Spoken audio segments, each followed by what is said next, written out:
Michelle and I are honored to join you in this prayer breakfast. And faith has always been a guiding force in our family's life. So we feel very much at home and look forward to keeping this tradition alive during our time here.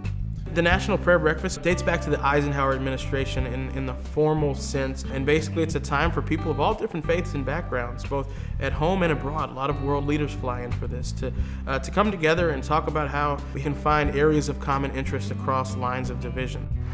We know as well that whatever our differences, there is one law that binds all great religions together: the call to love one another, to understand one another, to treat with dignity and respect those with whom we share a brief moment on this earth. The federal government has, for a long time, engaged faith-based and community groups in its work, whether it's building hospitals or orphanages.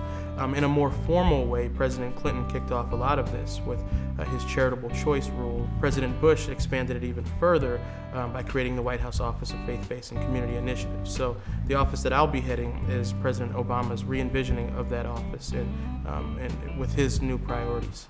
Instead of driving us apart, our varied beliefs can bring us together to feed the hungry, clothe the naked, comfort the afflicted, to make peace where there is strife and rebuild what has broken, to lift up those who have fallen on hard times.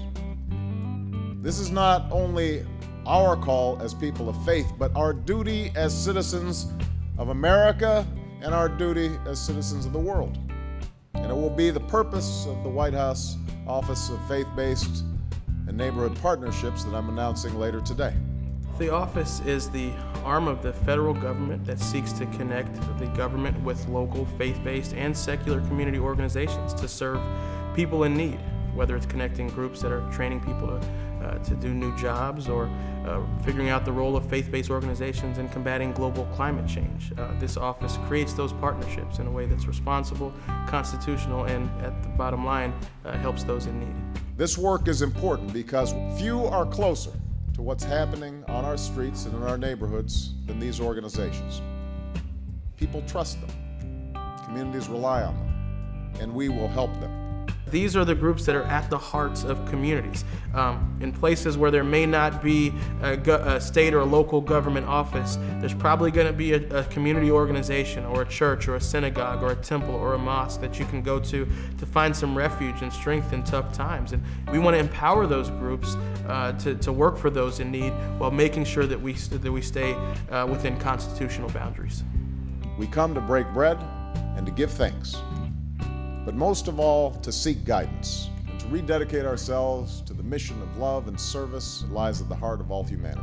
St. Augustine once said, "Pray as though everything depends on God, then work as though everything depended on you." I'm just excited about this work. I'm honored to be working for someone who has such a heart for service, for the Constitution, and for empowering these groups. So I'm ready to get going.